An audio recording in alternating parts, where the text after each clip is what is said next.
بناوی خوای گەورە سڵاوتان لێبێت بەڕێزان پەرلەمانی کوردستان و حکوومەتی هەرێم و ئەندامە کوردەکانی لیژنەی دارایی پەرلەمانی عێراق لە شاری هەولێر کۆبوونەوە لە کۆبوونەوەکەدا تاوتوێی یاسایی بودجێی عێراق و ئەگەرەکانی بەردەم موچەی فەرمانبەرانی هەرێم کرا. بە میوانداری بەڕێز سۆران عومەر ئەندامی لیژنەی دارایی پەرلەمان و بەشداربووی کۆبوونەوەکە تاوتوێی ئەم پرسە دەکەین. سەرەتا راپۆرتێک دەبینین.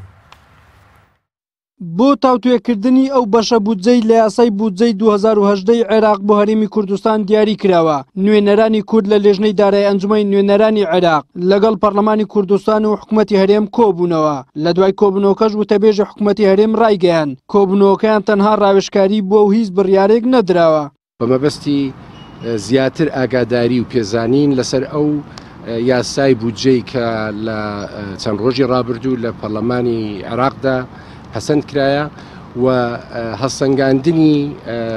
یاساکە ئەوەی کە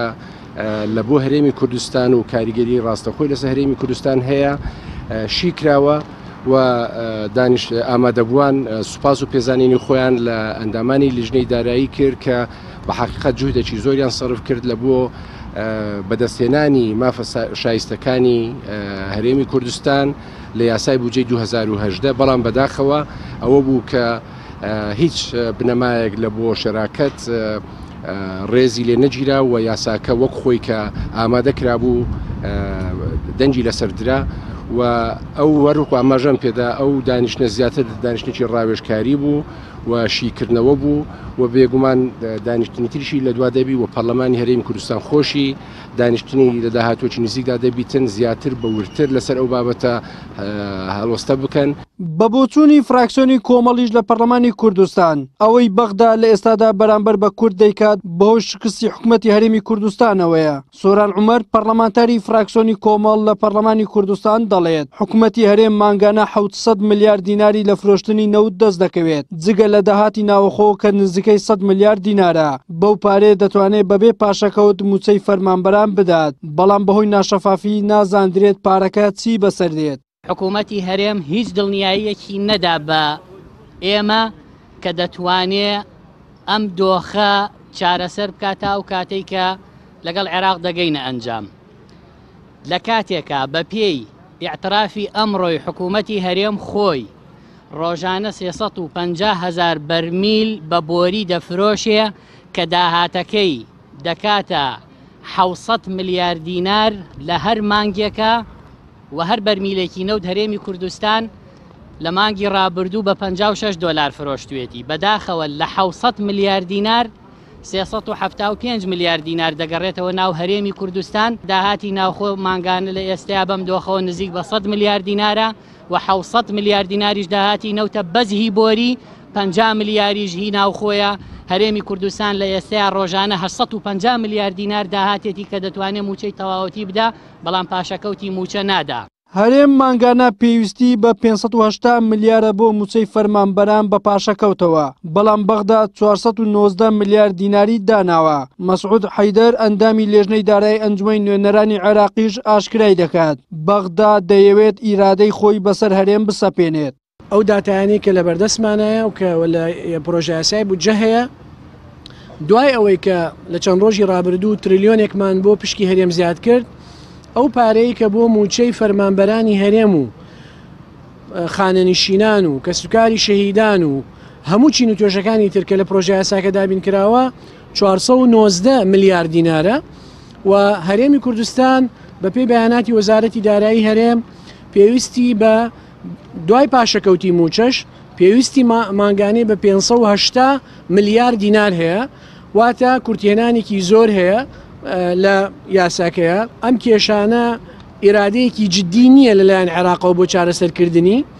بەڵام پێویستمان بە تەواصل هەیە. کۆبوونەوە سێقۆڵیەکەی نێوان نوێنەرانی کورد لە لێژنەی دارایی ئەنجومەنی نوێنەرانی عێراق و پەرلەمانی کوردستان و حکوومەتی هەرێم لە کاتێکدا بەپێی یاسا هەرێمی کوردستان ناتوانێت هیچ کاردانەوەیەکی یاسایی بەرامبەر بە پەسەندکردنی یاسای بودجەی 2010 عێراق هەبێت. بۆیە لە ئێستادا کورد هیچ بژاردەیەکی لەدەست نەماوە جگە لە ڕازیبوون بەو بەشە بودجەی بۆی دیاری کراوە یان کشانەوە لە پرۆسی سیاسی عێراق کە بەپێی زانیاریەکان بۆ ئەو مەبەستە بەم نزیکانە. دەستەی سەرۆکاتی پەرلەمانی کوردستان بانگهێشتی نوێنەرانی کورد لە بەغدا و حکوومەتی هەرێم و حیزبەکانی کوردستان دەکات تاوەکو لە کۆبوونەوەیەک ئەو پرسە یەکلایی بکەنەوە. وەلی سەلیم کەناڵی ئاسمانی پێم هەولێر.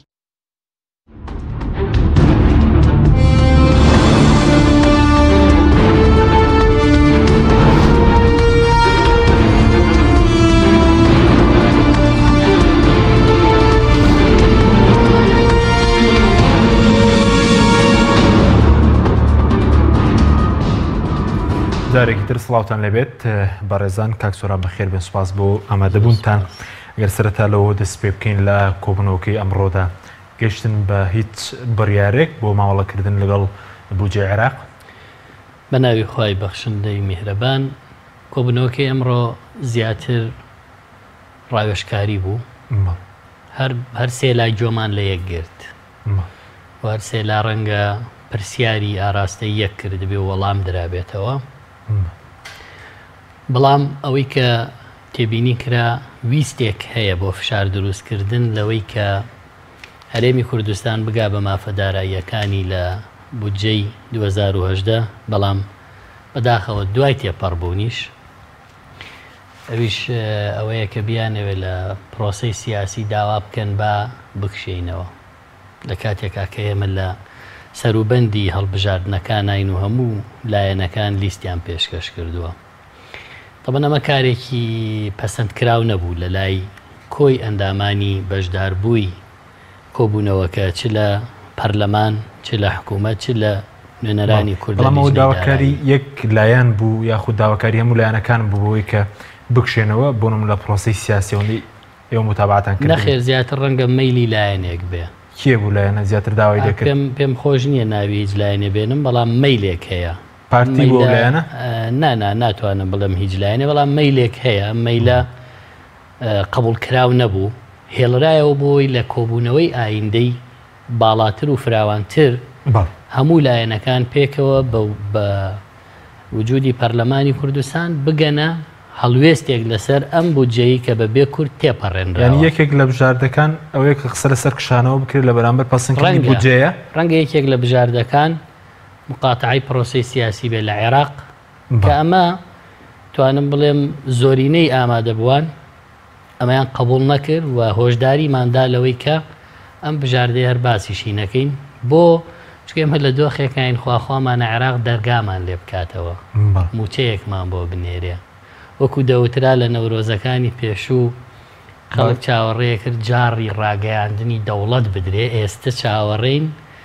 بەڕێز کاک عەبادی لوتف بفەرمێ دوای ئەو هەموو گاڵتەیی بە هەرێم و لیستەکەی موچەی کرد موچەیەک بنێرێ. یعنی بەڵام کارێک عەبادی سەبەرز دەڵی گاڵتە مەسەلەن بە هەرێم دەکات بەڵێ گاڵتاکە بەس کێ هۆکار کێ وای کرد کە ئەمە بکات. ئەمڕۆ لە کۆبوونەوەکە لە ڕاستیە من وەک ئەندامی لیژنەی دارایی کە بەشدار بووم بەڕێز مامۆستا مەڕوان وەک سەرۆکی فراکسیۆنی کۆمەڵی ئیسلامی بەشدار بوو من وتم عەقلیەتی عێراق بۆ حکومڕانی شۆڤێنیە شۆڤێنیەتێکی بەعسیزم لە عەقلیەتی حکومڕانی عێراقا هەیە ئەمە لای زۆری نەمان چەسپاوە پێشەوەی کێشەشمان لەگەڵیان هەبێ زانیومانە ئەمانە ئەگەر دەسەڵاتیان هەبێ هەرێمی کوردستان وەکو هەرێمێکی فیدراڵ سربەخۆ خاوەن پەرلەمان و حکوومەتی خۆی قبول ناکەن بەڵام ئێمە لە ساڵی 91 تا 2003 زەمنێکی دوورتر لە پێش حکومڕانانی ئێستای عێراقەوە حکومڕانی خۆمانمان کردووە ئەگەر ئەوان لە 91ەوە حکمی ئەو بەشەی عێراقیان بکردە لە 2003 هەرێم بیوتایە منە بم بە هەرێم کیمیاییان نەکردەوە بەسەریە ئەمە حەقیقەتە گلەی با لە بەڕێز عەبادی و بەڕێز مالیکی و هیچ بەڕێزێکی تر لەوانەی لە عێراقا مافەکانی کوردیان لە دەستور دانپیان نەهێناوە گلەییان لێ نەکەین ئەوان وا بیرەکەنەوە وتم با گلەیی لە خۆمان بکەین بەشاندی حکوومەتم وت بەڕێز عەبادی ئەگەر ڕەخنەی هەبێ لە لیستی موچەی هەرێمی کوردستان ئەو ڕەخنەیە ئێمەش وەک نوێنەرانی کورد لە پەرلەمانی کوردستان هەمانە ئەگەر ئەو پێی وابێ ڕقەمەکانی هەرێم ڕاست نییە ئێمە شەڵین ڕاست نییە ئەگەر ئەو نەزانێ قەرزەکانی هەرێم چییە فەرمو حکوومەتی هەرێم وەزیری دارایی پلاندانان ناوخۆ کاریەکەیان وەزارەتێکی تریشیان هەیە لەگەڵ وتەبێژی حکوومەت و سەرۆکی دیوانی سەرۆکایەتی هەرێم و سەرۆکی فەرمانگەی پەیوەندیەکانی دەرەوە و سکرتێری ئەنجومەنی وەزیران حزوری هەبوو جوابمان بنەوە چەندێ قەرزارن قەرزتان بۆچی کردووە وە چیتان لێ کردووە ئێوە ئەمە بە ئێمە ناڵێن عەبادی چۆن باوەڕ بە قەرزەکانی ئێوە ئەهێنێ ئەمە یەک دوو ئێوە نەوتان فرۆشتووە پێمانەڵێن بەغدا کەمترمانەداتێ هەرێم خۆی زیاتری دەستکەوێت زەحمەت نەبێ و زیاترە کووە ئەو زیاترەمان پێ بڵێن بایمەش قەناعەت بهێنین یخۆی ئەوە لە 2014 کە هاتن بۆ پەرلەمان وتان ئێمە خۆمان نەوت بفرۆشین زیاتر لەو پشکانی دەستەخین کە بەغدا بۆمانە نێرێ چون فرۆشتان دەرکەو بۆ چیتانە بۆ گیرفانی خۆتانتانە بۆ دەوڵەمەندبوونی خۆتانتانە بۆ ژیانی خەڵکتان نییە تەنانەت من وتم ئێوە بۆ ڕازگۆنین لەگەڵ خەڵکی کوردستان لەگەڵ پەرلەمانی کوردستان لەگەڵ عێراق منوێنەرانی حکوومەتان وت بەڵێ حکوومەتی هەرێم لەگەڵ هەموو ئەمانە ڕازگۆ نییە مەسەلەی پارەی گەنمم باس کرد وتم بۆ بە خەڵکی کوردستان ناڵێن پارەی گەنم بۆ وای لێ هات بۆ وای لێ هات لەبەر چی وای لێ هات پارەی گەنم لەبەرەوەی ئەمانە لە ساڵی 2014 10 تریلیۆن دینار پارەی عێراقیان لە بانقەکانی هەرێمی کوردستانە دەرهێناوە بەغدا لەو پارانم بەرەوە باو پارەت بەمێکە لە لامە بەڵام هەرێم جورئەت ناکا بە خەڵکی کوردستان و بە جوتیاران بڵێ بۆیە پارەی ئێوە عەبادی وای لێکە ئێستا ئەیەوێ لە 160 پارەی گەنمی ساڵەکانی ڕابردوو تا 2017 ببڕێ لە 140 بدا و بڵێ هەر ئەوەیە یعنی ئەمە لەبەر 2014 چەندیان دەرهێناوە لە بانکی عێراق لە بانکانی عێراق 10 تریلیۆن دیناریان لە بانقە ئەهلی و بازرگانیەکانی عێراق لە هەرێم دەرهێناوە ئێستا عەبادی لە موچەی جوتیاران ئێستا عەبادی ئەڵێ ئەو پارانە بێننەوە استحقاقی گەنم و چیە با بتان دەینێ بەڵێ ئەم زانیارێت ئەمە پشڕاستکراوەیە بەڵام ئەمان نایەن ئەمە بە خەڵکی کوردستان بڵێن ئەڵێن عەبادی پارەی گەنمیش نادا ئێستا عەبادی ئەیەوێ لە 160 پارەی گەنمەکە هەر ببڕێ ئەویتری بنێرێ کە نزیکی ئەوەی کە ئەمڕۆ باس کرا لە پارەی گەنمی جوتیاران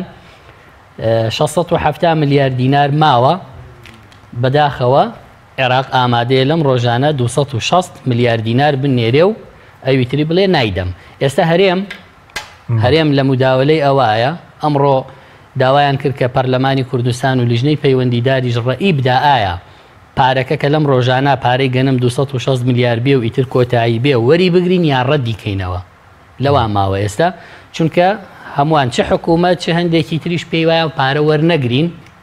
ئەگەر وەری بگرین بەڵگەمان نامێنێ کە پارەمان ماوە هی گەنم جوتیاران ئەم ساڵیش بڕیاری داوە لە 170 گەنم وەرگرێن بەڵام بۆچی جوتیاران باجەکەی بدەن لە کاتێک حکوومەت هەرێم 10 تریلیۆن 10 تریلیۆنی سەرف کردووە 10 تریلیۆن دیناری لە بانقەکان دەرهێناوە کەسیش نازانێت چی لێ کردووە ئەوەی کێکە لەو دۆسیانەی مشکاتم لە حکوومەت کردووە و لە دادگایە زاینم پارانیان چی لێ کردووە قسەکە ئەمەیە ئەمان ڕازگۆ نین لەگەڵ خەڵکی کوردستان لەگەڵ نوێنەرانی خەڵکی کوردستان وتم ئێوەم ڕاستیانە بە ئێمە ناڵێن عەبادی بۆ باوەڕتان پێ بکە لەبەر چی باوەڕتان پێ بکە کە ئێوە ڕازگۆ نین ڕاستە عێراق گەندەڵی هەیە عێراق وێرانە بەڵام دوجار بە کۆی گشتی عێراق بە سیادەکەیەوە کە دەوڵەتە دۆخی زۆر لە ئێمە باشترە باشە بەس وەکو نەتیجەی بڕیار لەم کۆبوون هیچ بڕیارێکی لێکەوتەوە چی بوو دوا بڕیار بۆ نمونە نەخێر چونکە قسەیەکیش کرا گوایە نوێنەرانی خەڵکی کوردستان لە پەرلەمان حکوومەت و نوێنەرانیان سەرپشک کردووە خۆیان چه بڕیارێکە دەن ئەوە بدەن نەخێر بە هیچ شێوەیەک ئەمە نەوتراوە بەوەی کە فەرمو خۆتان سەرپشک بن نەوتە دەن بە بەغایان نایدەن کامیان قازانجە خۆتان هەڵی ببژێرن بەڵام سەرۆکی لیژنەی دارایی لەگەڵ سەرۆکی لیژنەی یاسایی پەرلەمان ئەم قسەیان کرد لە کۆنگرێکی ڕۆژنامە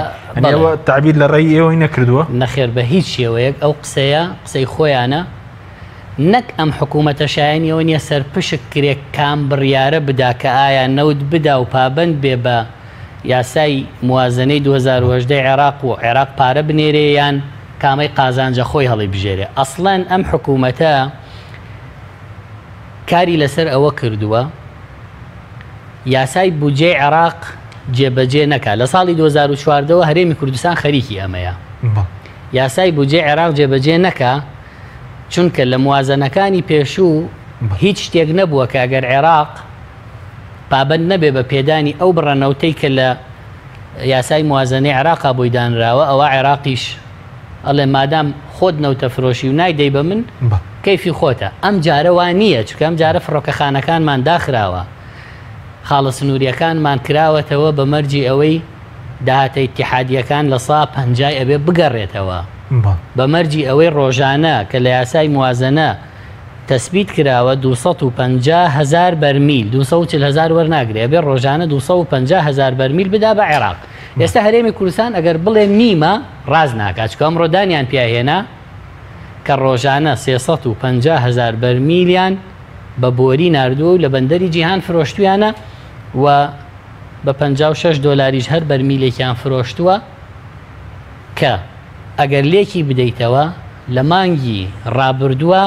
بای 700 میلیارد دینار بەس بە بۆری نەوتیان فرۆشتووە. بەس بە بۆری؟ بەڵێ 50 میلیاریش لە ناوخۆ فرۆشتویانە، ئەمە 750 میلیارد. 100 میلیاریش داهاتی ناوخۆیە بە گومرگ و ڕسومات و باج و پێبژاردنەکانەوە کە پێش داخستنی مەتار و خاڵە سنووریەکان تا 200 میلیارد داهاتی ناوخۆ سەرکەوتبوو. ئێستا بەو هۆکارە دابەزیوە بۆ 100 میلیارد. واتە هەرێمی کوردستان ئێستا مانگانە 850 میلیارد دیناری دەسەکەوێ. بەڵام کارەساتە گەورەکە لەکوێیە؟ کارەساتە گەورەکە ئەوەیە ساڵی 2017 12 مانگە، هەر 12 مانگەکە پارەی نەوت فرۆشراوە وەرگیراوە. بەڵێ بەڵام هەرێمی کوردستان 10 چارەکە موچەی فەرمانبەرانی داوە، دوو موچەی خانەنشینی داوە، پارەیەکی کەمی سەرف کردووە. نیوەی پارەی نەوت هەر دیار نییە، پارەی 2 مانگی ساڵی 2017 نەوت دیار نییە، تا ئێستا پارەی 2 مانگی ساڵی 2010 نەوت هەر دیار نییە. ئەی چی لێ هاتوو؟ ینی پێتە نەوتن لە کوێنەوان لێ بوون لە کۆبوونەوەکە؟ بەتاکی جوابیان نییە و هیچیان پێ نییە. من پێم وتن ئاشتی هەورامی کووە؟ معقولە برادێک بچێ لە لەندەن دانیشێ بە تەلەفۆن یاری بە مەشاعیر و ئیرادەی ئەم میلەتە بکە نەوت ئەوەندە ئەڕوا ئەوەندە ئەڕوا ناڕوا 375 میلیارد دینار بەو ڕەزالەتە ئەنێرێتەوە بۆ وەزارەتی دارایی و باکیشی نییە و موچە ئەدرێ نادرێت کێشەی ئەو ئەمڕۆ پرسیار لە نوێنەرانی حکوومەت بەڵێ کواشتی هەورامی چیان بوو دەوان؟ هیچیان پێ نییە، هیچ وەڵامێکیشیان پێ نییە. وتم قەرزەکانمان پێ بڵێن چەنە چۆنە، هیچیان پێ نییە. ئەم حکوومەتە پێم وتن کاکە، پێم وتن خۆ ئێوە نایەن لە پەرلەمان لێتان بپرسینەوە، متمانەتان لێ بسەنینەوە، جارجار ئاوا بە پێی خۆتان دێنە بەردەستمان، حەقی ئەوەی ئێستا ئاوا پێتان بڵین ئەمە قوربەسەری پێڵێن نەک حکوومەت. هاوشێوەی ئەم حکوومەتەی ئێوە لە کوێی دنیا هەیە نەتوانێت چارەکە موچە بدا کە عێراق ساڵی ڕابردوو بۆ شەڕی داعش لە 103 موچەی فەرمانبەرانی عێراقی بڕی، ئێستا دوای شەڕی داعشە خستیەوە جێی خۆی و لێبڕینەکەی دەست لێ هەڵگرت. ئەم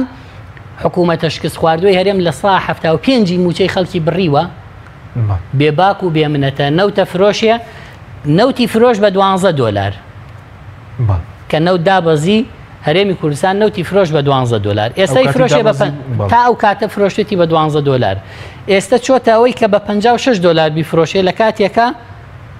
نەوتی برند لە 66 و ئەمڕۆ بە 66 بووە، ئەو بە 56 فرۆشتێتی هەر چارەکە موچە بە 3 مانگ جارێک تەخیریەدا. پێم وتن ئەم هاوشێوەی حکومڕانی ئێوە بوونی نییە لە هیچ شوێنێکدا. ئەمە بەڕاستی ڕووقایمیە بڵێ ئەمە حکوومەتە، ئەمە حکوومەت نییە. ئەمە هەر خۆیان قەناعەتیان بە خۆیان کردو پێی بڵێن حکوومەت. دەگەرنا حکوومەتێک نەتوانێ موچەی خەڵک کە لە 175 بڕیوە لە 125ەکەی بداتێ، بەڕاستی شایەنیەوە نیە یەک ڕۆژ حکومڕانی بکە. بەڵام بەداخەوە لە وێرانەیەکین کە ناوی کوردستانە بە ڕیفراندۆمێک کردیان بە قوڕە، ئێستا باجەکەی خەڵکی کوردستانەیدا، باجەکەی پێشمەرگە ئەیدا کە خوێنی بەخشی و خاکەکەیان لە ژێردەستا فرۆشت و ناویان لە کەدار کردوای ئەو هەموو باج و قوربانیە. ئێستا قوربانیەکەی کە سوکاری شەهیدانەیدا کە ڕۆڵەی خۆیان بەخشیوە، باجەکەی کەم ئەندامێک و ئەوانەی کە تەلاق دراون و ئەوانەی کە هاوسەریان گیراوە و ئەوانەی کە قوتابین و ئەم چین و توێژانە ئەیدەن، هاتوون 60,000 خەڵکێک کە مێردی و هاوسەری نەماوە بڕیویانە، هاتوون 150,000 دیناری خاوەن پێداویستیەکی تایبەت کە شەلل دەماخە کە ئۆتیزمە بڕیویانە بۆ 60,000 دینار. بۆیە ئەمانە بەڕاستی یعنی هەرچەند بیری لێەکەیتەوە، هەرچەند تەماشایەکەی نازانی چ وەسفێک بۆ ئەم حکومڕانیەتی شکست خواردووە بێنیتە پێشەوە لە کاتێکە پێیان وایە کاکە وەڵا هەرێمی کوردستان 291 ملیاری بۆ موچە بۆ دانراوە، 125 ملیاری بۆ تۆڕی کۆمەڵایەتی بۆ دانراوە، بە کۆی گشتیە کاتە 419 ملیار بەشمان ناکە، ئێمە 580 ملیارمانەوێ. ئەمەی عێراقی نێرێ هەموو مانگیەکەی نێرێ لە 22 مانگە. ئەم حکوومەتە شکست خواردووە نابوتەی خۆمان ئامادە نییە چارەکە موچە. ئێستا مانگی چەنە؟ مانگی 3ە، ئەمڕۆ 6ی 3ە. ئەو موچەی مانگی 10 ساڵی 2017 داوە. ئەمە پێوترێکی ئەمە باشەیە ئەوەی عێراق بە هەموو پێوەرێک ئەوەی عێراق و عەبادی زۆر شەریفانەتر و باشترە لەمەی ئەمان بەو عەقلیەتە شۆڤێنیە. سپاس دەکەم قسەی زیاتری لەسەر دەکەین لەسەر ئایەوەی کە لە عێراق خۆ دەبەشی موچە دەکا. وەڵی بینێرانی بەڕێز ناوبڕێک دەگەڕین وڵات. تۆپ ئارت تاکە بریکاری تۆڕی میدیایی کۆمەڵ بۆ دروستکردن و بڵاوکردنەوەی ڕیکلام. تۆپ ئارت گروپی کۆمپانیەکانی نوێکار بۆ جوانکاری بیناسازی. گروپی کۆمپانیەکانی نوێکار لە وەرزێکی نوێی کارکردنیدا هەڵدەستێت بە داشکاندنێکی بەرچاو بۆ سەرجەم مەوادی جوانکاری بیناسازی و پێداویستیەکانی. هەمیشە تۆکمەی و جوانی و خێرایی لە پێشینەی کارەکانیەتی وە سەرجەم کارەکانی کۆمپانیای نوێکار زەمانی 10 ساڵی لەگەڵدایە. لە سەرجەم پارێزگاکانی هەرێم کار دەکەین و گواستنەوە و بەستن بێ بەرامبەرە. لە ئەزمموی کارەکانمان هەمیشە تۆکمەی و جوانیمان دڵنیاکەرەوە بۆ کڕیارانمان. ناونیشان کەلار شەقامی سەرەکی لیوا بازار بەرامبەر مزگەوتی تەقوا. گروپی کۆمپانیەکانی نوێکار. کۆمپانیای دنیا دیکۆر. کۆمپانیای دنیا دیکۆر ئامادەیە بۆ دانانی دیکۆراتی ماڵ و شوێنە گشتی و حکومیەکان. کۆمپانیای دنیا دیکۆر هەڵدەستێت بە دروستکردن و دانانی کەوانتەر و ژووری نووسن و ئۆفیسی گەشت و گوزار و جبسم بۆردی مەغریبی و کاغەزی دیواری ئیتاڵی و تەختەی ئەرزی تورکی و ئەڵمانی و جیاکردنەوەی هۆڵ بە HDF و MDF و داری سروشتی. کۆمپانیای دنیا دیکۆر دنیایەک بۆ دیکۆراتەکانتان. ناونیشان سلێمانی فەرعی یەکەم شەقامی بازنەی مەلیک مەحموود بەرامبەر پارکی مەلیک مەحموود. فەرعی دووەم شەقامی بازنەی مەلیک مەحموود بەرامبەر سۆپەرمارکێتی ئاڵتون. فەرعی سێیەم ناوچەی پیشەسازی یەک بەرامبەر تاقیگەی بیناسازی. کۆمپانیای دنیا دیکۆر. بەهادارترینی دیاریەکان بۆ نیگای شیرین و خواستەکانی تۆ دروستەکەین لە باشترین شوکۆلات و باشترین ناوکی بندق. بۆ بەدیێنانی چەند ساتێک لە ژیانت کە پڕ بووە لە هەیەجان. لێوان لێو بووە لە خۆشیەکان.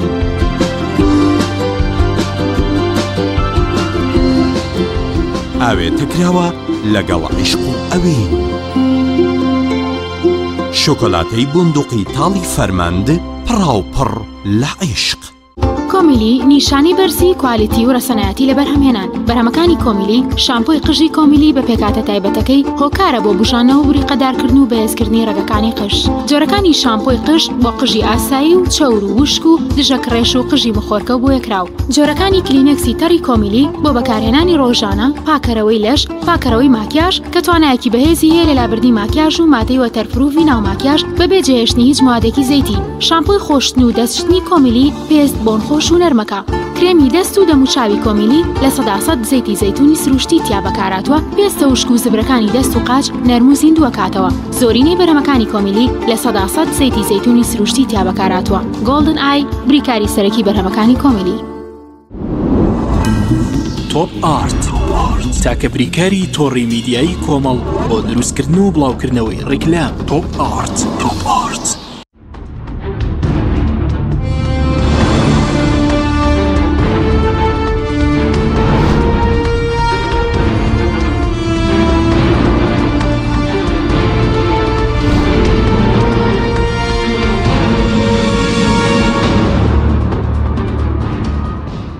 جارێکی تر سڵاوتان لێبێت بەڕێزان کاک سۆران پێشتر باس لەوە کراوەی کە لە عێراق دابین کراوە 419 ملیارە بەس جگە لە موچەی پێشمەرگە ئێستاوەی کە هەرێم بە پاشەکەوت دابەشی دەکات باز لە 580 دەکرێت ئێستا بە موچەی پێشمەرگەوەی عێراق کامیان بۆ خەڵک گونجاوترە موچەی پێدابش بکرێت بۆ نمونە ئەوەی عێراق ڕاستە کەمە لە چاوە بوو جەزە بەلاحی کە تا ساڵی 2014 مانگی دوو بۆ هەرێم هاتووە پارەیەکی خەیاڵی بووە ئەمانە بە تاڵانی هەمویان بردووە فێری ئەو دزیە بوون کە کاتی خۆی ساڵانە 12-13-14 تریلیۆن دینار لە عێراقەوە هات و ئەمان داهاتە ئیتیحادیەکانیان هیچ نەئەگەڕاندەوە من ئەمڕۆ باسم کردوتم بەڕێزان عێراق داوای لە 150 داهاتی گومرگەکە وەڵام مەمنونین لە 150کەی بەرێتەوە چونکە کۆمەڵێک وەکو چەتە ئێستا سەرڕایەوەی گومرگەکانە دزن هاتوون لە پشتی هەر سەیتەرەیەکەوە بازگەیەکی تریان داناوە سەرانە لە خەڵکە سەنن گومرگەڵێ ئێمە نین حکوومەتیشەڵێ ئێمە نینەی کێیە تم هەر برادێک دەسەڵاتی هەیە لەم حکوومەتە هێزی هەیە چەکی هەیە ئێستا سەرانە وەرەگرێت لە شۆفێری بارهەڵگر و شۆفێری تر لەسەر جادەکان لە سنووری سلێمانی و هەولێر مەمە ڕوودکردنەوەی خەڵکەمە پاشاگەردانیە بۆ عێراق نەیباتەوە و پارەمان بۆ بنێرە ئێمە ئەوەی قوڕی کرد بەسەر ئەمانە و ئەم میلەتە ڕیفراندۆم بوو بەڵام ئەوەی کلیلی چارەسەری ئەم دۆخەیە ئەوەیە ئەم مافیایانەی دەستیان بەسەر نەوتی ئەم هەرێما گرتووە ئەم نەوتە تەسلیمی بەغدا بکەن بەغدا بە سۆمۆ دەیفرۆشێ سۆمۆ دامەزراوەیەکی نیشتیمانی عێراقە ئەم برادرانە بە ئاشتی هەورامیەی فرۆشن ڕەگەزنامەیەکی بەریتانی ژنێکی سکۆتلەندی هەیە کە شتی گەورەی لەسرە گومانی گەورەی لەسرە دانیشتووە لە وڵاتێکی وەک بەریتانیا تەحەکوم بەواکە کە تەحەکوم بە داهاتی لەسانەوە پێنجی ئەم وڵاتاکە بۆ لەبەرەوەی پشتیوانێکی گەورەی هەیە ئەی پارێزن لەبەرەوەی ئەندازیاری تاڵانکردنی نەوتی کوردستانە ئێستا ئەوەی لە عێراقەوە دێت کەمە بەڵام بە بەراورد بەم چارەکە موچە و دۆخی خەڵکە لە ژێر سای ئەمانایە ئەوە باشترە ئەوە بەڵێ باشترە ئەزانی بۆ چونکە 150 ملیار دینار معقول نییە موچەی بەس موچەی پێشمەرگە بێ ئەوەش دۆخی پێشمەرگەیە بیبینە بڕۆ سەنگەرەکان و بڕۆ ڕەبایەکان و بڕۆ فەوج و لیواکان بزانە بندیوار زۆرە یا حەقیقی بندیوار زۆرترە لە ناو پێشمەرگە وەهمی زۆرترە لە ناو پێشمەرگە کۆمەڵێک فەرماندەی زۆر لە یەکەی هەفتا و هەشتا وەزارەتی پێشمەرگە ناوی پێشمەرگیان ناشیرین کردووە بەکاریان هێناوە بۆ دزی و تاڵانی وەکو سەردەمی جاشێتی و کردنی وەرەقەی خەفیفە خەڵکیان لە ماڵەوە داناوە بە بندیوار پارەکەی خەنە گیرفانی یا وجودی نییە یا نسبێکی کەمێ دەنەوە بەو 150 ملیار بۆ پێشمەرگە عەبادی باوەڕی پێناکە عەبادی باوەڕی پێناکە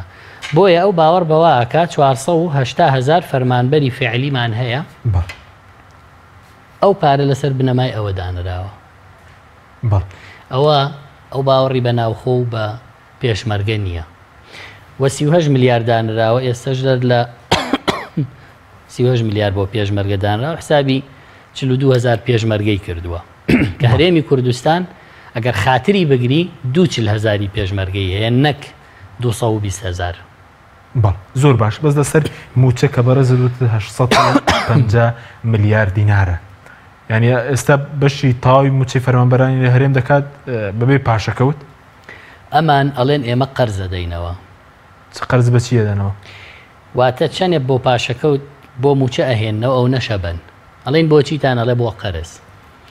ئەڵێن 125 ملیارە دەین بە ملیار دینار 125 میلیۆن دۆلار ئەدەین بە شەریکات 125 ملیۆن دلار دەین بە تورکیا ئەو 250 ملیۆن دلار پێشەکی دەین بەم دوو بە تورکیا و بە کۆمپانیاکان ئێڵین باشە ئێوە ئەمە ئەکەن هەموو مانگێک 250 ملیۆن دلار بە ناوی قەرز و ئیستیحقاقی شەریکاتە دەنەوە بە ناوی کرێی نەقلی بۆری بۆ تورکیا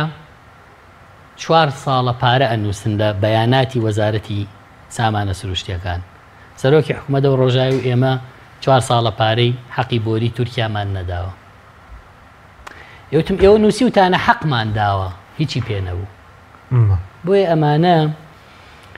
بەڕاستی بەزی ئەوەن بیان خەیتە بەردەم دادگایەکی عادیلانە بۆی تۆڵەی 27 ساڵی زوڵم لەو میلەتەیان لێ بسەنی تاڵانی ئەم وڵاتەیان ئەمانە لە پاکە دزین لە ڕۆژی ڕاپەڕینەکە کە ئێستا یادێتی حوتی سیادی ڕاپەڕینی سلێمانی نییە ڕاپەڕین لە شاری سلێمانی کە بەعز زەعیف بوو بە دزی دەسی پێکرد چون معمەلی جگەرەکەیان دزی ئەو کاتە زەمانێک بوو من لە یادم باش دێ چکە ساڵی 91 من 13 ساڵان بووم لە بیرم دێ خەڵکێکی زۆر دەوڵەمەند بوو بە دزینی جگەرەی سۆمەر پاکەتی سۆمەر بەرپرس بوونەوەنە خەڵک بوون دوای ئەمانە بە ناشەرعی دەوڵەمەند بوون دوای بەرپرسەکان کە هاتن سەیریان کرد تاڵانی چیان کرد تاڵانی دەوائیرەکانیان کرد هەرچی ئاسن و شۆفڵ لە وڵاتە بوو هەمویان ئاودی و کرد بۆ ئێران و فرۆشتیان ئەو شۆفڵیان نەدی بوو شۆفڵە جوانانیان هەڵەوەشان و بە حەوجۆشەیان فرۆشت بە ئێران عمودیان نەیەڵا چکە ئێران عمودی چیمەنتۆی هەبوو عمودی ئاسنی نەدی بوو عمودیان دەرەیەنا محاویلەیانە دزی ئەمانە بەمە دەستیان پێکرد محاویلە کە ئێستا چەند زەرورە بۆ کارەبا و ژیانی خەڵک ئەمانە شەو خەریکی تەلبڕینی تەلی مز بوون تەسەورکەیان و ئەمە چییە مسە ئەچوونەیان بڕی ئەمانە بە دزی و تاڵانی هێناویانە لە 2003 کە بەعسەکەوێ لە کەرکووکە باوەڕکە ئەم حیزبە کوردیانەی دەسەڵاتێتی و پارتی چون کاشیان دزی بوو کاشی نییە بۆری ئاو هەمویان دزی بەڵێ کاشیان دزی بوو کاشیان هەڵکەند بوو دزی بیان تەسەور کە ئەم بەرپرسانە لە هەرێمی کوردستان بەعەس چەند کێبڵی لە ژێرەم ئەرزاداناوە بە ناوی مس و تەل و نازانم چی و هەمویان دەرهێنا دوای لە پارەی ئەم میلەتەوە تا ببینە ڕۆژ نییە عرز هەڵ نەکەن نیسەش بۆیان قەرەبوو ناکرێتەوە کێبڵی تێکەن ئەمانە هەر بە دزی و تاڵانی هێنان کە بوون بە خاوەنی نەوت سەیریان کرد بە دوو تەنکەرنە و ژیانیانە گۆڕێ برادر هەیە بیرە نەوتی داگیر کردو برادر هەیە بۆری کون کردووە برادر هەیە بە شەق حیسەی نەوتی هەیە ئەی بچڕێ خۆی نا کوڕەکەی نا براکەی دزی لە وڵاتە زانی لە چی کراوە بەرپرس هەیە ڕەنگە لە یەکێتی و پارتیش نەبێت باشە لە کڕینی کەلوپەلی زۆپا و چی پێڵن موبەریدە و لەمانە و لە سێپا و لەمانە دزی لە ئاوارە کردووە بۆ ئێمانە دزیان لە هەموو شتێ کردووە کاکە تەوالێتیان دروست کردو لێیان دزیوە ئەگەر لە سیفۆنەکەشی بێ ئەمانە حکومڕانێتیەکی ئەمەندە ناشرین و قێزەونیان کردووە هەر چۆن باسی کەی هەر شانیان هەڵی ئەگرێ بەڵام هێشتا ئەوەندە بێعارن دێن وەڵاو بودجەکەمە ئەوە زۆرە ئێمە زیاترمان دەستەکەوێت ڕاستەکە ئەمانە نەوتی هەرێم تاڵانەکەن چۆن بیدەن بە سۆمە و ئاوادانیشن سیرکەن چۆن ئیتر ئاشتی هەورامی ئیشی نەمێنێ و نابێت دەست بۆ دیناری نەوتبەرە چۆن ئەمە قبوڵەکەن بەڵێ قبولی ناکەن ئەمانە هۆکاری ئەوەن کە عێراق بەرامبەرمانەکە عێراق بەو هەموو شۆڤێنیەتی و گەندەڵی و فەسادەی تایە هەیە هێشتا لەمانە شەریفترە کە بە ناوی کوردایەتی و وڵاتیان والێ کرد کە خەڵکیان ڕەزیل و ڕسوا کرد خەڵکیان ناچار کردووە لەش فرۆشی بکە و دوایش بچن تەسویری کەن و بڵاوی بکەنەوە بەڵام ئەوی خاکە فرۆشێ و وڵاتە فرۆشێ و میلەتە فرۆشێ و خوێنی شەهیدانە فرۆشێ ئێستا دەسەڵاتداری ئەم وڵاتەیە و قارەمانە و ئەبێ خەڵک سێڵفی لەگەڵا بگرێ و قافڵە سەیارە بە دوایەوە بێ و کەس نییە بۆی نییە پێی بڵێ پێشی چاوت برۆیە ئەمانە ئەم حکومڕانێتیان بەرهەمهێناوە بۆی خەڵکی کوردستان پێویستە ئیتر بە ئاگا بێتەوە ئەمانە حەملە ئینتیخابی نییە ئەمانە حەقیقەتی ژانی ئەم میلەتەیە کە ڕۆژانە ڕوبەڕووی ئێمە بێتەوە زۆر باشە بەس ئەگەر بینە سەر مەسەلی پارەی نەوتەکە کە ئێستا بازێک گرفتی بۆ دروست کراوە شتی وایە پارەی هێنانەوەی نەوت گرفتی بۆ دروست کرا کێ گرفتی بۆ دروست کردووە بەڵێ دروستیان کردووە بۆیان ئومێ دەکەم هەرچی پارەیان هەیە لە بانقەکانە بلۆک بکرێ دەستی بەسەرا بگیرێت عێراق بەڵێ زۆر خۆشحاڵم بۆچی خۆشحاڵ پارانە هی میلەتە و ئەمان دزیویانە و نایانەوێت دەست میلەت بکەوێتەوە نایانەوێت بێنەوە وڵاتە معقول نییە وەزارەتی سامانە سروشتیەکان و کاک ئاشتی هەورامی 38 حساب بانقی هەبێ بە جۆرەها شێوازی پارە 38 حساب بانقی هەیە بە عملەی جۆرا و جۆری جیهانی بە دۆلار و بە یۆرۆ و بە پاوەن و بەم جۆرە عملە سەعبانە کەسمان نازانین کامەیە و چییە و لەکوێیە بۆی ئومێد دەکەم کێشەی گەورەیان بەڵێ بۆ دروست بووە سیقەیان نەماوە لای بینەران ڕوون بێت من نازانم کێ کێشەکەی بۆ دروست کردوون بەڵام ئەوەندەم زانیوەکە ئەمڕۆ لە کۆبوونەوەکە باس کرا کە کێشەی گەورەیان هەیە لە هێنانەوەی پارەی نەوت دەرگاکانیان بڕوا داخراوە ئیشاءالله ڕۆژێکە بێ خۆشیان بچنە ناو ئەو دەرگایانەی سجن بەڕوویانەدا بخرێ بۆ ئەبەدی بۆی لە بەردەم دادگای گەلا سزای ئەوانە بدرێ بکرێن بە عیبرە هەرچەنە خۆ کاک حەکیم ئەوانەی کە پارەی میلەتیان بلۆ کردو و دزیویانە و بردویانە ئەمانە عیبرەتی لێ وەرناگرن سەدام پارەکانی کووە باشە هەرچەندە سەدام کۆمەڵێک موڵکی کڕیوە دوایی بووە بە هی عێراق نەیکردبوو بە هی شەخصی باخەمۆزی هەبووە لە ڤەنزوێلا دەستی بەسەرا گیرا بۆ عێراق گەڕایەوە هەموو ئەو سەفارەتانەی ئێستا عێراق لە وڵاتان تایەتی سەردەمی بەعز کڕیوێتی خۆ ئەو هێشتا بەشێک لەو پارانەی عێراقی کە دابوو بە ئەسلاح و شەڕی پێکردبوو بەشێکی تریشی دابوو بە هەندێشت دیار بوو ئەمانە دیار نییە بۆ کوڕی خۆیانیان کردووە کەسیش نازانێت لەکوێیە بزنسی خۆیانی پێکەن ڕەفاهێتی خۆیانی پێکەن ژیانی خۆیانی پێکەن میلەت ئێستا برسی هەر باکیان نییە هەر بە خەیاڵیانە ئەو نەشیان پێ ناخۆشە پیانەڵی کاکە خەڵک برسی و ژیانی ناڕوە پێیان ناخۆشە بۆ چکە ژان و معاناتی ئەم میلەتە ئەسڵەن گاڵتەیان پێی دێ ئەسڵەن شعوری پێ ناکەن بۆ لەبەرەوەی هێشتا بەشێکی زۆر لەو میلەتە چەپڵە بۆ ئەم جەلاد و خوێن ڕێژ و فاسیدانە لێدا هێشتا قبولێتی ئەم فاسید و ئەم فاحیشە چیانە حکمی بکەن هێشتا چەکی بۆ هەڵگرتووە پارەی ناداتێ بێدەنگە ئەمە زۆر جار خەڵک بە ئێماڵێ کاکەوە بۆ نایکن کاکە فەرم و با میلەت ئیستیعدادی هەبێت ئێمە ئەیکەین بەڵام کاکە ئێمە تەنیاین زۆر جار کەمینەیەکی کەمە ناڕازیە مامۆستای ناڕازی چەند کەسن 10,000 مامۆستا هەیە چەندی لەسەر جادەیە کە بایکۆتی کردو 122,000 ئەوەی لەم دەڤەرێ با 22,000ەکەی بێ هەزاری لەسەر جادە نییە ئەوەشی کە دەوام ناکاتوە لە ماڵ و دانیشتووە خەوتووە ئەوە داوای مافەکرێن نەخێراوە داوا ناکرێ بۆی هەر میلەتێک ئامادەی قوربانیدان نەبێ لە ناخی خۆیان خۆی نەگۆڕێن ناگۆڕدرێ موعجیزە ڕوو نادات یەکێک بێت وەک محەممەدی مەهدی پێشی و میلەتەکەی و دوگمەیەک بێت داگیرسێنە و ژیان بگۆڕێ کاکە خەڵک ئێمە چاکسازیمان کرد بۆ یەکەم جار لە هەرێمی کوردستان چاکسازی بوو بە قانون کەچی ئەوانەی لی زەرەرمەندن باوکیان موچەیە بڕێ و مامیان موچەیە بڕێ و خۆیان دزی و تاڵانی و نایاسایەکەیان نامێنە کوڕکچەکانیان بەردایە ناو فەیسبوک یاساکەیان تەعتیل کرد وەڵا پەرلەمانتار نابێ بە 4 ملیۆن خانە نشین کرێ با بۆ تۆوا ناڵێ من لە ناو پەرلەمانە شەڕم کردووە کەوتومە مە عەدالەت نییە ئەمە دژی ئەو سوێندەیە کە ئێمە خواردومانە بەرژەوەندی خەڵک ئەبێ بخەینە پێش بەرژەوەندی پەرلەمانتار و وەزیر بەڵام بە قسەیان نەکردوین یاساکەیان وا لێ کرد ئێستا هاتەوە دۆخە کۆنەکە یاساکە کاری پێناکرێ و پەرلەمانتاران بەڵێ ئەوەی کە موچەکەیمان کرد بە 300,000 چۆ 180,000 ئەوەی کە پەرلەمانتارە بە 6 ملیۆن و نیو خانە نشین کرا هێنرا بووە خوارەوە کە بەویستی ئێمە نەبوو هێنرا بوو بۆ 2 ملیۆن بەرەو سەرەوە بەرەو 4 ملیۆن ئێستا بۆتەوە بە 6 ملیۆن و نیو ئەو میلەتەکە بووەوە بە 6 و نیو کە 300ەکە نەما خانە نشینی کەمترین بووە بە 180 بێدەنگ بوو گۆڕانکاری بە میلەتی وا چۆن نەکرێ زۆر باشە بەس کاتم کەمەوە بەس کێشەی پارەینەوەتەکە لەکوێ دروستکراوە لە تورکیا چەند پارە دێتەوە بۆ هەرێم زۆر بە کورتی بێسپاسەکەم من نازانم کێشەکەیان ئەوەیە کە دەرگاکانیان بڕوا داخرا و پارەکەیان بۆ نایەتەوە بەڵام دەمەوێت ئاماژە بە مادەیەک بکەم مادەی دەی بڕگەی دوو فەقەرەیدا لە یاسای موازنەی 2010 عێراق کە هەرێمی کوردستان زۆر لێ ترسێ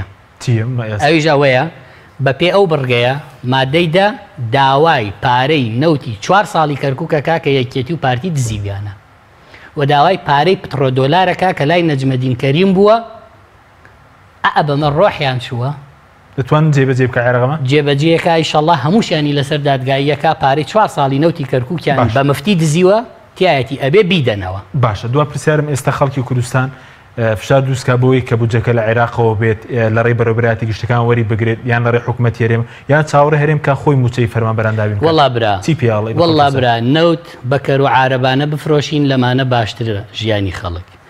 وەڵا برا بە نووسنگەکانی حەواڵە عەبادی پارەکە بنێرێ ئەمینترە لەمانە. وەڵای برا ئەمانە هی ئەوە نەماون ئەم قەڵەمەیان بیتێ. ئەزانی لیژنەی کڕینی مشتریاتی دایرەکان کەسن ئەم قەڵەم و کاغەزا کڕن لە قرتاسیەکان دزیەکەن ئەلەمە دزیەکەن ئەلەمەش بە قرتاسیەکانڵێ وەسلی بە تاڵم بەرێ ئەمە دەستەی بە 1950. باش ئێستا ناتوانێت ئەگەر یاسای بودجە ڕەتکاتەوە موچە دابین بکات؟ هەرێم بەڵێ هەرێم وەزعی ڕۆژ بۆ ڕۆژ خراپترە بێ ڕۆژ بۆ ڕۆژ وێرانترە بێ چونکە دزی وەک خۆیەتی تاڵانی وەک خۆیەتی داهاتیان کەمەکەوە مەترسیەکی تریژ هەیە لەسەر 350,000 بەرمیلەکەی کە ئێستا ئەی فرۆشت و داهاتەکەی دیارنێویش ئەوەیە 115,000 هی خۆرمەڵەیە ومێ دەکەم عێراق ئەویش بگرێ لە دەستیان دەربێنێ ئەو کاتە بابێن جوابی عێراق هەڕەشەی لێکردوون خۆرمەڵەش هەیەوێتەوە. بەڵێ بە کورتی ئێستا بارودۆخەکە بۆ خەڵکی کوردستان چی بەسەر زۆر خراپە. بارودۆخەکە هێندە خراپە وەسف ناکرێت. چارەسەر بە کورتی وڵا چارەسەر تا ئەم فاسیدانە لە حکومڕانیا بن چارەسەر نییە. إن الله لا يصلح عمل المفسدين. چارەسەر نیە تاوان لە حکومڕانی دس حکومڕانی بکە چاوەڕێی باشەی لێکەی یا هەر دزی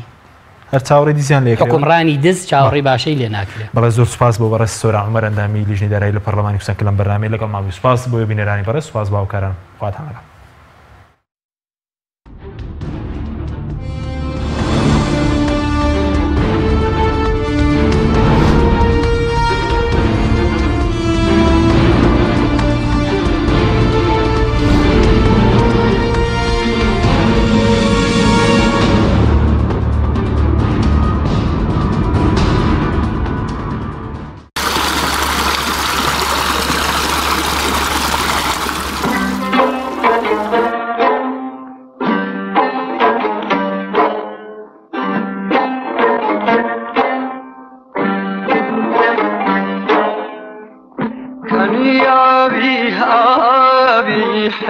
ئەوجارە شاتینەوە خزمەتان بەرنامەی ئەوجارەمان لەسەر ڕەزبڕینە.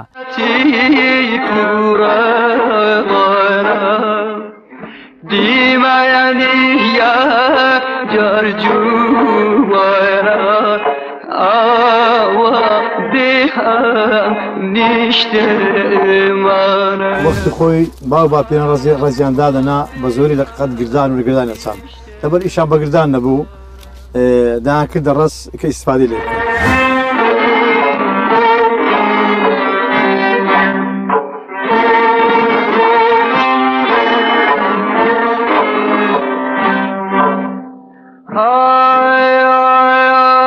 ئێستا ئێرە مێوەچی نوقستانە ئەما رەسین ئەوەی دەکەینە کوشە. دل بە قوربانیش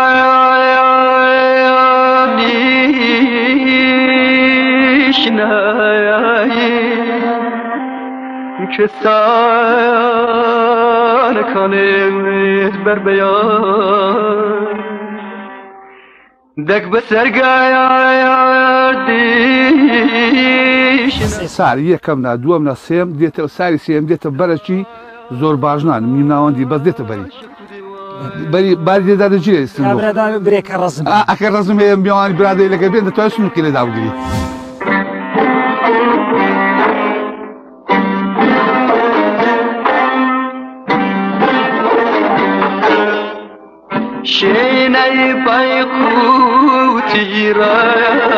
چ زۆرتە دەکرد زیاتر لەو ڕەزانە زیاتر ئەوەلی زۆتی کەلەمانە بوو کلمە زۆتی هێسترێ زۆبرین زۆتی هێسترێ لەو ڕزن ئەلێ هەل ئەلێرەکە دیتم ئەلێ لە هەموو ڕزەکان زۆتم کردی.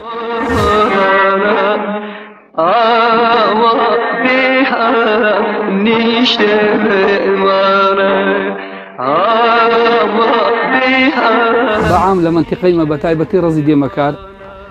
ئەو ساڵێکی کە مەسەلەن بەهاری سارد بین لە دوای کە ڕێواسەی میوێ دێ بابرین 20 سانتیم 30 سانتیم دێ کە تری ئاشکرا دەبی نەوع ژەنگە چ لێ دەدا ئەمە پێی دەرێن ژەنگ لە هەمان کاتدا ئەمە دەرێن ژەنگ بەڵام ژەنگ نییە نەوع مێشولەک دێتە سەری ئەو مێشولەیە تووشی نەخۆشیێکەکە. بەرنامەی هەوارگەی کوردەواری هەینی کاتژمێرنەوە بە کاتی هەولێر.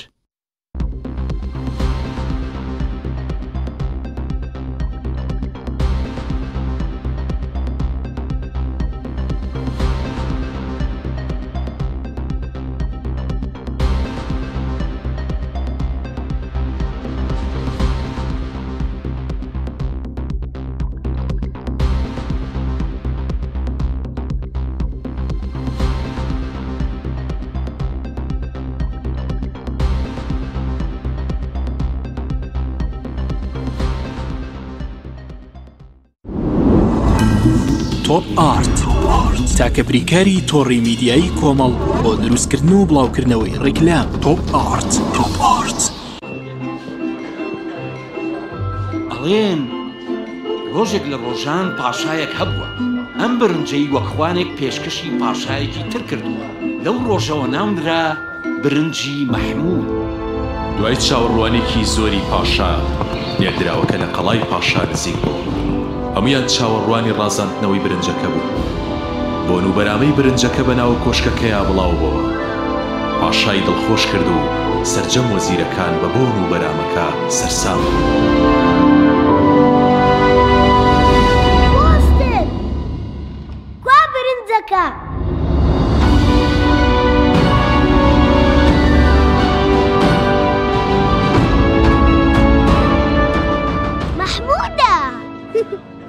برنجی مەحموود خوانی شاهانە. گروپی کۆمپانیەکانی نوێکار بۆ جوانکاری بیناسازی. گروپی کۆمپانیەکانی نوێکار لە وەرزێکی نوێی کارکردنیدا هەڵدەستێت بە داشکاندنێکی بەرچاو بۆ سەرجەم مەوادی جوانکاری بیناسازی و پێداویستیەکانی. هەمیشە تۆکمەی و جوانی و خێرایی لە پێشینەی کارەکانیەتی وە سەرجەم کارەکانی کۆمپانیای نوێکار زەمانی 10 ساڵی لەگەڵدایە. لە سەرجەم پارێزگاکانی هەرێم کار دەکەین و گواستنەوە و بەستن بێ بەرامبەرە. لە ئەزمموی کارەکانمان هەمیشە تۆکمەی و جوانیمان دڵنیاکەرەوە بووە بۆ کڕیارانمان. ناونیشان کەلار شەقامی سەرەکی لیوا بازار بەرامبەر مزگەوتی تەقوا. گروپی کۆمپانیەکانی نوێکار.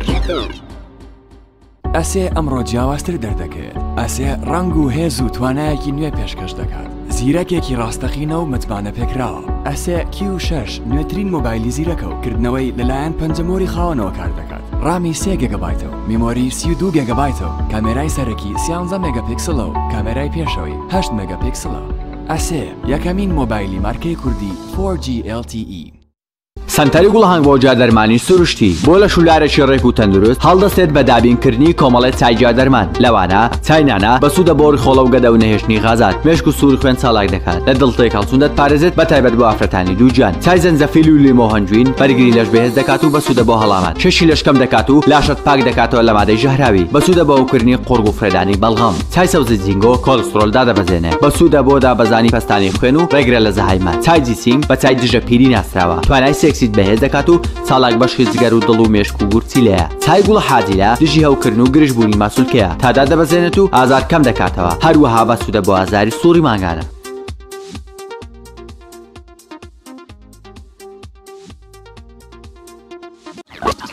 بازاری کوردستان مژدە مژدە کڕین لە خوار جوملەوە بۆ دوجار لە بازاری کوردستان هەڕاش دەکرێت بۆ ماوەی 15 ڕۆژ لە بەرواری 1 تا 15 ئەم داشکاندنە بۆ ماوەیەکی کاتیە پاکەرەوە بە ڕێژەی لە 125 داشکاندن شامپۆ حەمام زەیت و بەلسەمی قژ بە ڕێژەی لە 130 داشکاندن عەتری مارکە جیهانیەکان لە 50,000 دینارەوە بۆ 10,000 دینار بابەتی جوانکاری ئافرەتان بە ڕێژەی لە 150 داشکاندن بابەتی جلوبەرگی ئافرەتان بە ڕێژەی لە 150 داشکاندن خواردەمەنی بە ڕێژەی لە 115 داشکاندن شوشەوات و پلاستیک و یاری منداڵان بە ڕێژەی لە 150 داشکاندن ناونیشان سلێمانی شەقامی بازنەی مەلیک مەحموود تەنیشت نەخۆشخانەی هەرێم پەلە بکە و ئەم هەلە لە دەستخۆت مەدە بۆ پەیوەندیکردن 0 752 13 39 ئەی ڕەحمەتی لێبێ ئەی هەزار ڕەحمەت لەو مەملەکەتە تۆ سەیری و برنجە وەڵڵاهی بابە ئەمە بیەی بە هەش کەسێک خەجاڵەت نابی ئەنجا ئەمە لە ڕوویە بێی بە مشت